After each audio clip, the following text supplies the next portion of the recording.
Tik-Tok walking. You gone in there. You gone and made a big mistake. The big mistake is making TikToks in the dead man's presence. Welcome back to Fog Wrestling. The Undertaker, he likes it old school. And we like it old school too. None of this new school crap, brother. I would prefer if The Undertaker actually took the newer people to school. And he took them to the Dead Valley City of The Undertaker. Aye, we got there in the Buried end. alive, you know, I wish he would do all that stuff. But the fact is, The Undertaker is dead. He's not the dead man anymore. He's just a man that is dead. He's a mark. His character is dead. The Phenom is dead. This mistake around The Undertaker being this locker room leader, this man that you do not mess with, sheriff's court, all this crap, that's gone. That's a thing of the past. And Taker has pretty much allowed that to die. Now you can argue that McMahon's not there anymore, and Taker's not one of his right-hand men. Taker's not his boy from all the active talents, or at least not even active talents, but from the pool of wrestlers, shall we say. But The Undertaker has allowed this crap that he's calling out, you know, these wrestlers not watching the matches, these wrestlers too busy on their phones, too busy on TikTok. Fact is, Taker could call it out. Hell, I'd go as far as saying Taker could stop it if he truly wanted. But he doesn't, because he'd rather protect his little role, his little position in the company. And we'll talk about that more after we actually discuss what Taker had to say. So, on his podcast, is this his podcast or is this? It was 6 Feet Under. It was the edition with Gunther. He did praise Gunther and Seth Rollins for their passion, but however, he noticed that he'd seen others that don't share the same passion. Yeah, so this is what Taker said. He says, quote, "I am notoriously old school dude. It's disheartening sometimes when I go to one of our shows if you can even find talent backstage watching matches. Most of them are shooting, filming TikToks, doing all this other stuff, which was even when I was still on the road full time and you, Michelle McCool, were on the road full time. Just if you weren't sitting there watching the monitor, it was going to be a bad day for you." End of quote. So I think what Taker means is that this has only really started since he stopped being full time. Yeah, something along those lines. Or is he saying it was happening while he was on the road? He's saying other stuff was happening while he was on the road. Obviously, TikTok didn't really come into the equation until, during COVID, I believe TikTok came into it. So that takes it out of Undertaker. Well, I mean, I guess you could say Undertaker did wrestle at Mania during COVID, but he was not full-time. But then in 2019, he had that wee feud, didn't he? Where, Shane McMahon and Drew McIntyre and Reigns and shit was happening. Yeah, absolutely. So, I mean, he was on the road for that period, albeit, short. You know, I mean, it was... Pit stop, wasn't really, I mean, he was here and there. Either or, right? He's an old school guy. He's called them out, but you know what? He's a little bitch about it. Yeah, I also hate the way he always tries to bring his wife into things. Oh, when I was on the road and when you were on the Taker, nobody cares about when Michelle McCool was on the road full time, right? You're the man here. You're the Undertaker. I know, it's pathetic. You're the legend. 30 years of destruction, 3 decades, whatever. You don't need to constantly bring your wife into this. Your wife had a respectable career for a female. There's no doubt about that. No one's going to bash Michelle McCool's career, but we will if you continuously try and put her career in the same category and bracket as yours and in the same sentence. You know what but pisses me off? It just doesn't belong. Why? What?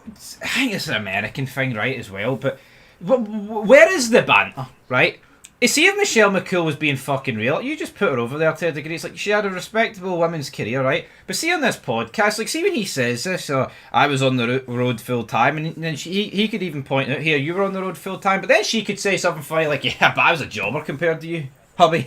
You know what I mean? Something along those lines, you know. A wee joke with a jag, like, here, I was absolute piss, you're the Phenom, you're the Undertaker. Oh, no, that's the fucking reality. Whoa. I believe if it was flipped, if it was the female that had the Undertaker career, I don't think she'd wish. I don't think she'd put over the male to be in the same. They wouldn't put over the male to be in the same category. Yeah. No, I agree. But in WWE, you cannot possibly have the women coming off as inferior to the men, even when they are. You've got to pretend that they're 5 times better, like Triple H currently does, which just makes no sense. But yeah, like Taker's talking about people not watching matches, people using TikTok, people making feds, saying that back in his day that wouldn't happen because if he caught you doing it, you would be in trouble. What the fuck's he doing now? Because he's seen these people going on TikTok, he's seen these people not watching the monitor. What is stopping Taker from, when he is there, laying down the law and telling these guys here, you need to be learning your craft, you need to be watching this match. See, unless you're a 10 out of 10 in the ring, see, unless you're like a 10 out of 10 on a promo, 10 out of 10 on psychology, see, unless you're the perfect fucking wrestler that is selling out arenas, selling out tickets, selling out everything, I think you should be watching every match. You should be improving. No, hold on here. See someone like a Maxine Dupree, and I'm not picking on her, but let's be honest, she's probably like the worst worker there. See if Taker is backstage, knowing how shite she is and knowing she's got a match coming up on this Raw, which is supposed to be the A show on Netflix. See if Taker sees her and she is shooting a TikTok and making feds, and there's like a match on with like 2 guys that are actually good. Let's say you've got, like, let's go with like a CM Punk or something, right? Can't think of anyone else who's actually half decent on Raw. But let's say you've got CM Punk and Cena wrestling each other, right? Let's say it's at that pay-per-view. See if Taker sees Maxine Dupree and she's not even watching that, and she's too busy making TikToks. Is Taker not in his right mind to go and put her in like the Hell's Gate or something? Yeah. No, for real, because she. Imagine that though. No, but for real, it's not a joke, not laughing. She fucking sucks. All right. Can she really be affording to be backstage and have this, oh look, but we're a big happy family now that McMahon's not here, and yeah, but Gunther went on to say something like, when McMahon, it was very like pressure orientated. He wanted you to strive to be the best. What's the way it should be? And never give up. Why the fuck keep pushing? McMahon's the owner of the company. I'll get the exact quote. Why wouldn't the boss want you to be the best? Why wouldn't the boss want to put you under pressure? See if there's no pressure on you, you don't fucking perform. See if your boss has got no expectations on you, you do not perform. It's as simple as that. See when you can get away with shit. I don't care. Oh no, when there's no pressure or whatnot, you're in a happier workforce and you get more. No, you don't. See when there's no pressure, or when you're allowed to get away with things, or when the boss isn't hard on you, you take the piss in the workplace. He said, and I quote, I feel like Vince McMahon was always kind of big on, you gotta want it, you gotta give everything for it, and I always felt like if you invest your whole life into something that can only be decided by one person's decision at the end of the day, that's like a losing game. End of quote. Oh no, it's not just one random fucking person, we're talking about McMahon.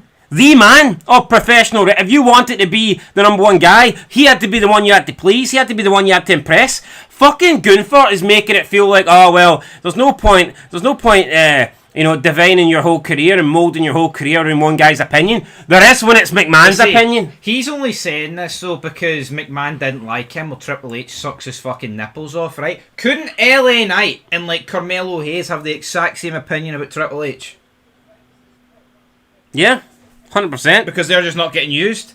Triple H could say, oh, you gotta want it, you gotta give it. But McMahon was this, man. McMahon believed this every week.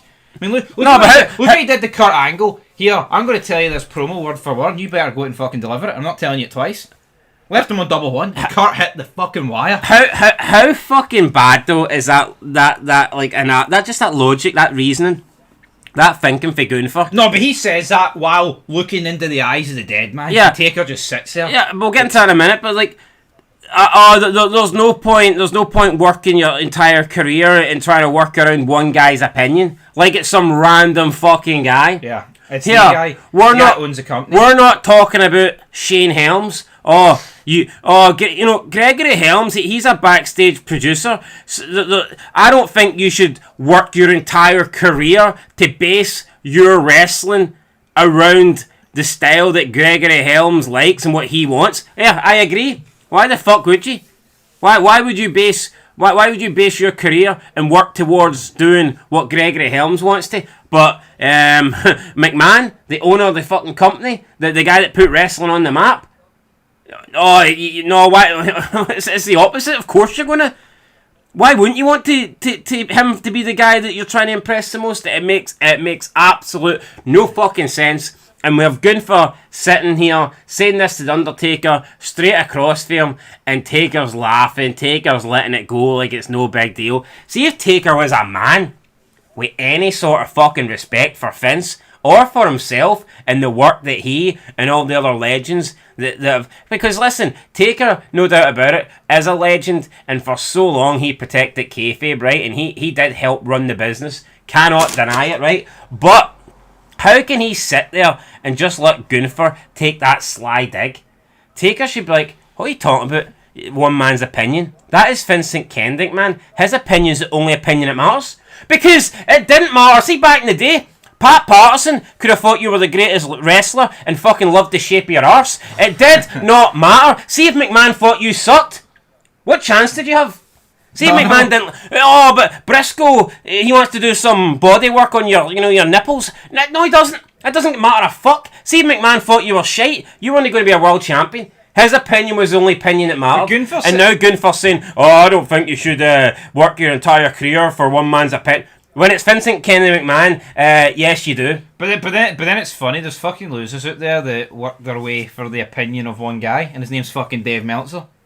So they'll design their career around the guy that sits in the basement compared to the guy that sat at the fake star, the top floor of Titan Towers. You know what I mean? It's not giving out fake fucking stars, but yeah, just a joke, man. Honest, I believe in 2025, right? You can't be positive about WWE, and I think to actually maintain yourself like a Taker. Stay away. Yeah, stay away. You need to retire. Like us. Like we can't stay positive. Yeah, because there's no way we could be employed by the company.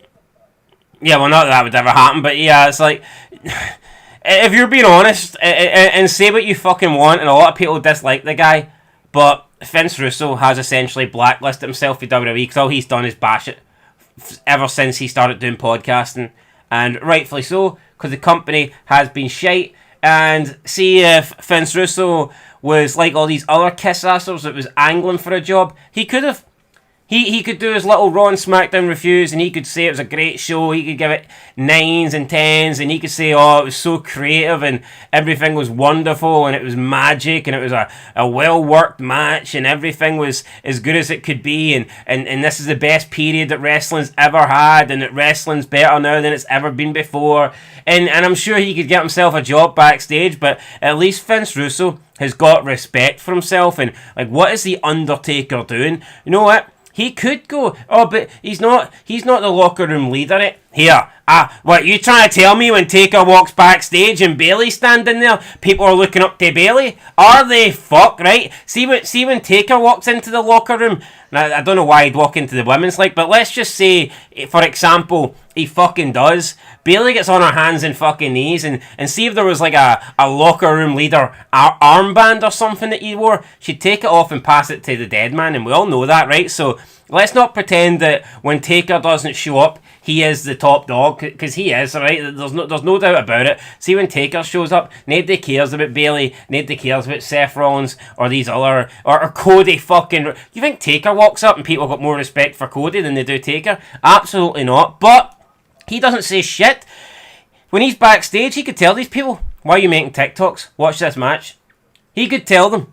He could fucking tell them. And I think like 99% of them would do it. And the 1% that wouldn't could possibly learn the hard way if Taker was still willing to go down that route, which he wouldn't. But the fact is, right, he can say it's disheartening. He can say, oh, it makes me sad. Why is he not doing nothing about it? It's not because he's not an active wrestler anymore. It's not because he's not the locker room leader anymore. It's not because he's unable to do anything about it. It's because he's on a Legends deal. It's because he wants to be a producer. It's because he's backstage. It's because he's on this new show, Evolve. It's because he's got it tight. He does his podcast. It gets promoted by WWE. Undertaker's got it good. The checks are getting cashed. It's all about the money. It's all about kissing ass. And he doesn't want to rock the boat. It's as simple as that. Taker could come out and say, these young wrestlers suck.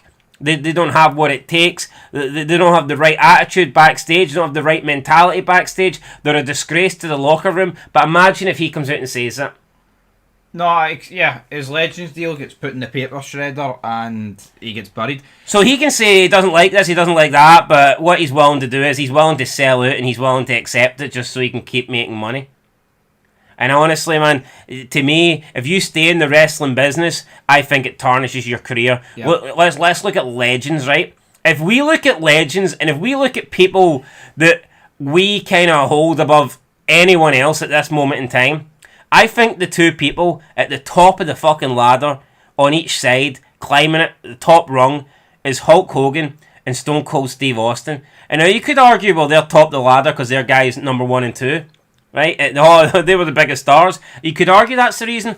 Or you could argue it's because they don't have the job backstage. They're not constantly always there. They don't have to kiss arse. Yes, does Austin come back from time to time?